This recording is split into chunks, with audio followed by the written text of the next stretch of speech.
शादी में बुला सकते हैं, प्रतिभोज में निमंत्रण भेजा जाता है, शमशान न्योता नहीं भेजा जाता है। तो ठीक उसी प्रकार हम शक्ति बाबू की समाधि में आए हैं, हम आपका स्टेज में थोड़ी आए हैं। आप बोलेगा जयराम बाबू मेला देखने आ गया, तो हम देखने नहीं आएंगे। हाँ, स्टेज चढ़ जाएंगे, आप बोलेंगे निमंत्रण नहीं था। आपका जो भाषण है बहुत एग्रेसिव ही रहेगा। शहीद का बेटा है, एग्रेसिव ही रहेगा। जुआ जुड़ रहे हैं, जुआ जुड़ेंगे ही। जुआओं को एग्रेसिव पसंद है, एग्रेशन पसंद है। हमारा इरादा यही है, सिस्टम को बदल के रख देना। या तो हम शांत शक्ति की तरह हम भी शांत हो जाएंगे, समाधि ले लेंगे, लेकिन जब तक रहेंगे आवाज गूंजेगी। आखिर अभी यहाँ आप आए हैं तो क्या कुछ युवाओं को आप बताए हैं? युवाओं को यही संदेश देना चाहेंगे कि देखें, जैसे ही हमारा एंट्री हुआ, चारों तरफ देखे झंडा लगाए पार्टी का, हम बोले अब थोड़ा सा पार्टी का धंधा कम कीजिए। 5 साल में एक बार जिसको अच्छा लगे वोट दे दीजिए, लेकिन जीवन भर पूरा 5 साल रूटीन मत बनाइए कि नली तो 3000 का पेमेंट, तो मीडिया चलाने के लिए सोशल मीडिया में रिचार्ज, ये सब दूर जाइए और सवाल कीजिए कि आप क्या कर रहे हैं।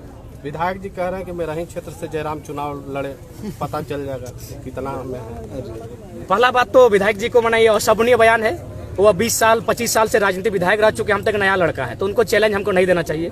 और उनको आभास होना चाहिए कि जैसा भी है हम उगता हुआ सूरज, उगते हुए सूरज को।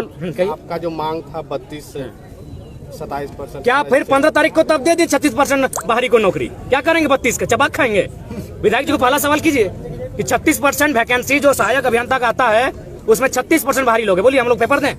नाम के साथ, एड्रेस के साथ पेपर देते हैं। यानी मुख्यमंत्री जो एकदम ड्रामा, पूरा ड्रामा चल रहा है। 32 अभी 3 साल लगेगा, 5 साल लगेगा, तब तक नौकरी को कैसे रोकेंगे? अभी टीचर की बहाली आएगी। आपको अगर बीजेपी का ही शासन करना था तो फिर क्या ड्रामा किए? जल जमीन जंगल की सरकार। क्या लग रहा है ये 32 केवल राजनीतिक एक प्रोपेगेंडा है? 32 सरकार अपने आप को बचाने के लिए बिल्कुल आनंद फानन में लाई है।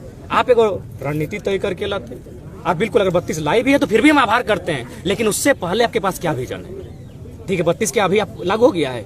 नहीं ना, तो फिर आपके मंत्री बयान क्यों दे रहे हैं कि 32 लागू हुआ, मजा लीजिए। इनको नहीं, हम आपसे मीडिया वालों से इतना चाहेंगे कि आज पिछले 10 महीनों में मीडिया जितना तीखा सवाल इस छात्र से पूछा है, एक बार पलट के उनसे इतना ही पूछिए कि 32 जो आपका संसद गया है, कि हम ले आए और झारखंड का जो मांग था पूरा कर दिया। एक बात हमको बताइए, बस उससे इतना ही उनसे पूछा जाए, जो लोग 32 का समर्थन कर रहे हैं, कि ये संसद में किस सदन में पहले जाएगा? पहले लोकसभा में जाएगा कि पहले विधानसभा में? और जाएगा तो क्या प्रक्रिया होगा कि डायरेक्ट जाके पटक देगा, हाँ दे 32 प्रोसेस होता है? चलिए हम ही बता देते हैं। पहला होगा प्रेजेंटेशन, दूसरा होगा डिस्कशन, तीसरा होगा अप्रूवल। 3 प्रोसेस से ये बिल आपका जाके संसद में गुजरेगा। तो पहले इनको पूछिएगा कि डिस्कशन क्या है, अप्रूवल क्या है, प्रेजेंटेशन क्या है। ये विधायक इनको पता नहीं है कि ये सब बिल। तो वही तटपटा सवाल कर रहे हैं कि जरा बिना बुलाए आया। बिना बुलाए का मतलब आप शादी थोड़ी कर रहे हैं, हम समाधि स्थल में आए हैं, इस तरह क्वेश्चन कर रहे हैं। आप चैलेंज कर रहे हैं कि मेरा ही विधानसभा से चुनाव लड़ ले, भेजा भाले। अब यहाँ लोग हमको रखने के लिए, हम तो यहाँ थोड़ी पता था कि हमको शब्द रखने के लिए लड़का लोग बोलेगा। अब इन लोग कहीं से माइक लाया है तो घर जाएंगे, हम तो बोलेंगे जो सच्चाई है। और मेरा 10 साल का आनंद फानन में क्यों ये 32 का? वही जो उनका को क्या छलने का काम कर रहे हैं? 3 गो विधायक जो उनका कलकत्ता में 10-10 लाख लेके पकड़ा गया, सरकार डमाडोल हो रही थी, इधर से आंदोलन चल रहा था। 49 लाख, कुछ करप्शन के भी बातें सामने आई। करप्शन सामने है, बिल्कुल करप्शन सामने, आप देख ही रहे हैं। ईडी का छापा रोज पड़ रहा है उन पर, उनके लोगों पर पड़ रहा है। क्या लगता है मुख्यमंत्री जी भी हैं शामिल? बिल्कुल है, उनके नाम पर माइंस चल रहा है, शामिल है। आपको गोपनीय बात बता रहे हैं ताकि ये बात कहने के लिए बहुत साहस चाहिए। और ये बड़ा पॉलिटिकल लोग इस बात को नहीं कह पाते, हम स्पष्ट कहते हैं। मुख्यमंत्री के करीब के रिश्तेदार रात को काला शीशा चढ़ा के बगमारा आके कोयला की कमाई लेके जाते हैं। कौन है? नाम का खुलासा कर दीजिए। नाम का खुलासा समय में कर देंगे। जैसे जैसे मेरा कद बढ़ेगा, मेरा एनर्जी बढ़ेगा, मेरी निडरता बढ़ेगी, हम नाम भी लेंगे।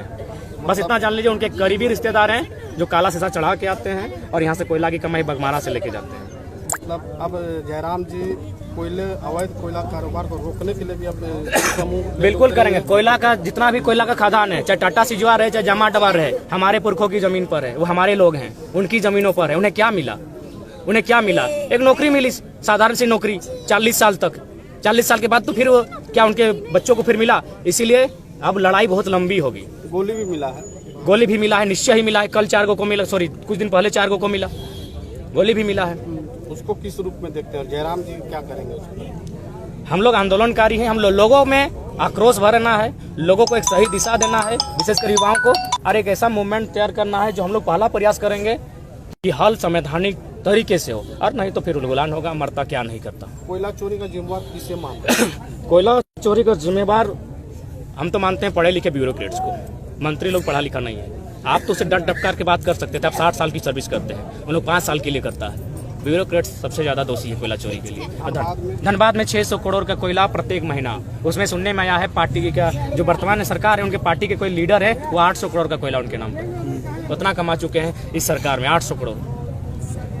जयराम जी PIL दायर करेंगे क्या इस पर? कोशिश है और हमारी बातचीत चल रही है, लेकिन अब शर्त है कि हमारा जो लोग हमारे लिए खड़े होंगे PIL दायर करने में, वे लोग कितने प्रभावशाली होंगे। हम प्रभावशाली हैं, मान के चलिए, हम में निडरता है, लेकिन वे लोग साथ दे पाएंगे कि नहीं, इस पर हम लोग चर्चा चल रही है। और आप जो बात कह रहे हैं इस पर हम लोग कुछ दिन पहले ही चिंतन मंथन कर चुके हैं, और जितने भी लोग हैं जिनको हमको लगता है संशय है, उन पर हम लोग PIL दायर करेंगे। जल जंगल जमीन बचाने वाली सरकार क्या इसी को बेचने आई है, और इस 3 साल में क्या बेच चुकी है? लगभग कुछ ना कुछ तो बेच चुकी है। आपकी जानकारी के लिए बता दें, रांची में कोई नदी का किनारा है जहां अतिक्रमण हुआ था। जब अतिक्रमण पर बुलडोजर चला, चलते चलते पता चला कोई मंत्री जी का आवाज है, बुलडोजर रुक गया।